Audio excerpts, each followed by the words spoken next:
जय हिंद दोस्तों, स्वागत है आपका कॉन्सेप्ट गुरुजी के यूट्यूब चैनल पर। मैं हूं आदर्श। दोस्तों देखिए, आज जो है हम टॉपिक क्या लिए हैं, मंगलम पाठ। देखिए, इससे पहले जो है मैं संस्कृत में पाटलिपुत्र वैभव और अलस कथा का ऑब्जेक्टिव प्लस सब्जेक्टिव दोनों बता दिया। अगर आप लोग नहीं देखें तो उसको पहले जाके देख लें, ठीक है।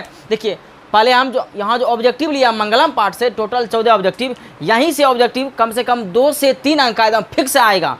और टोटल ऑब्जेक्टिव कितने अंक का आएगा? 40 अंक का। किससे? संस्कृत बुक से। टोटल जो ऑब्जेक्टिव आएगा 100, इसमें से 40 बुक से आएगा और 60 व्याकरण से आएगा। बुक से ये 40 ऑब्जेक्टिव आएगा, इसी में से 2 गो या 3 गो एकदम हूबहू आएगा, ठीक है। अब इस 60 नंबर जो है, इसके लिए मैंने संस्कृत का अलग प्लेलिस्ट बना हुआ है, उसको जाके ज़रूर देख लें। मान लीजिए आपको प्लेलिस्ट नहीं मिल रहा है, ठीक है, यूट्यूब पे सर्च मारिए क्लास 10 संस्कृत बाय आदर्श राज, तुरंत एकदम संस्कृत आ जाएगा, ठीक है। इसको ज़रूर देख लीजिएगा, ठीक। अब देखिए, शुरू करते हैं मंगलम पाठ। कौन सा पाठ है? मंगलम पाठ, संस्कृत का ये पहला चैप्टर है। देखिए, अब देखिए, सबसे पहले समझते हैं मंगलम क्या है। आप मान लीजिए पंडित जी के पास गए, पंडित जी का आप प्रणाम किए, तो पंडित जी क्या बोलते हैं? सब कार्य कुशल मंगल रहे। तो मंगलम माना क्या हुआ? कुशल मंगल, मतलब सब कार्य अच्छा रहे। तो मंगलम माना क्या हो गया? अच्छा। मंगलम माना क्या हो गया? अच्छा। देखिए, पहला क्वेश्चन क्या है? मंगलम पाठ के रचनाकार, आखिर ये पाठ जो है कोई ना कोई जरूर लिखा होगा। इस पाठ के रचनाकार कौन है? महर्षि वेदव्यास। शॉर्टकट नाम हो गया वेदव्यास। अगर पूरा नाम याद रखते हैं तो महर्षि वेदव्यास, ठीक है। मंगलम पाठ के कुल कितने मंत्र हैं? इसमें जो है मंगलम पाठ जो है कितने मंत्र इसमें है? टोटल 5 मंत्र, ठीक है। पंडित जी मंत्र जो पतरा जो बोलता है ना, वही यहाँ क्या हो गया? मंत्र को यहाँ बताया गया, ठीक है। क्या को मंत्र है? 5। अब देखिए, उपनिषदों की संख्या मंगलम पाठ में किसके बारे में बताया गया है? उपनिषद है, आत्मा है, बहुत सी सारी चीज़ों के बारे में बताया गया, ठीक है। इसमें यहाँ चर्चा है उपनिषद। तो उपनिषद की संख्या कितना है? 160। उपनिषद की संख्या कितना है? 108। देखिए, 4 नंबर क्वेश्चन क्या है? मंगलम पाठ के मंत्र कितने उपनिषदों से लिए गए? टोटल उपनिषद कितने हैं? 108। मंगलम पाठ किसने उपनिषद से लिया गया है? तो 4 उपनिषद से। कितने उपनिषद से? 4 उपनिषद से। जरूर याद रखिएगा, ठीक है। इसको अगर मौका मिले तो इसको नोट्स अगर कर लेते हैं ज़्यादा बेटर रहेगा, ठीक है। अब देखिए, ईशावास्य उपनिषद, ये उपनिषद का नाम है।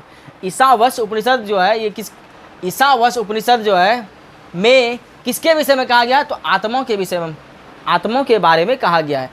ईशावास्य जो है ये क्या है? उपनिषद है। टोटल उपनिषद कितने हैं? 108। मंगलम पाठ किसने उपनिषद से लिया गया है? तो 4। ईशावास्य उपनिषद में किसके विषय में कहा गया है? तो आत्माओं के विषय में कहा गया है। किसके विषय में कहा गया है? आत्माओं के विषय में। अब देखिए, सूक्ष्म में सूक्ष्म, सूक्ष्म से सूक्ष्म क्या है? तो आत्मा। सूक्ष्म से सूक्ष्म मतलब क्या हुआ? छोटा से भी छोटा क्या है? हम लोगों का आत्मा। अब देखिए, 7 नंबर क्वेश्चन क्या है?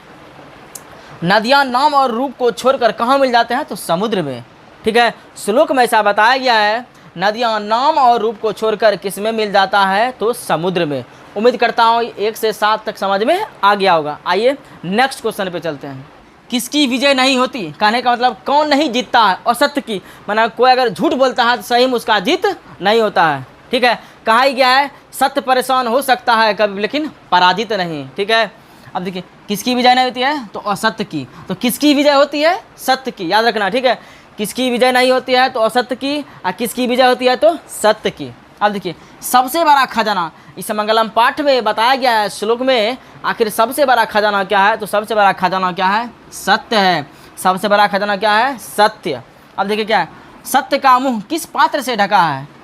सत्य का मुंह मंगलम पाठ में पहला श्लोक में बताया गया है, हिरण्मय पात्र सत्सापित मुखम तत्तन पुसन पावन सद्धर्मा दृष्टि।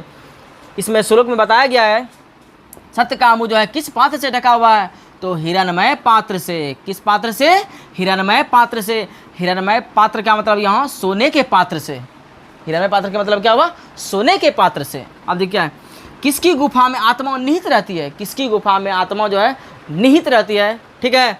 तो जीवों के शरीर रूपी गुफा में हम लोग क्या है? जीव हैं। जीवों के शरीर रूपी गुफा में आत्मा क्या है? निहित है, माना आत्मा स्थित है, ठीक। अब देखिए क्या है?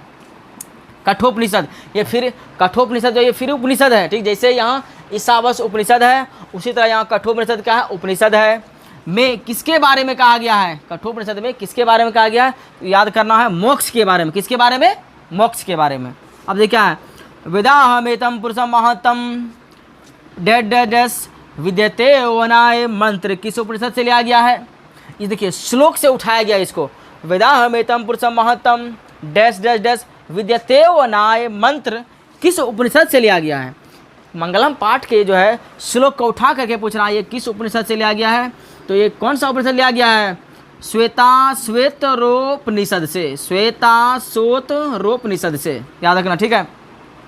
संस्कृत पढ़ने नहीं आता तोड़ तोड़ के पढ़ना इसको, ठीक। अब देखिए क्या है, विद्वान शोक रहित होकर किसको देखता है? विद्वान जो है शोक रहित होकर हमेशा किसको देखता है? परमात्मा को। किसको देखता है? परमात्मा। परमात्मा माना क्या होता है? भगवान।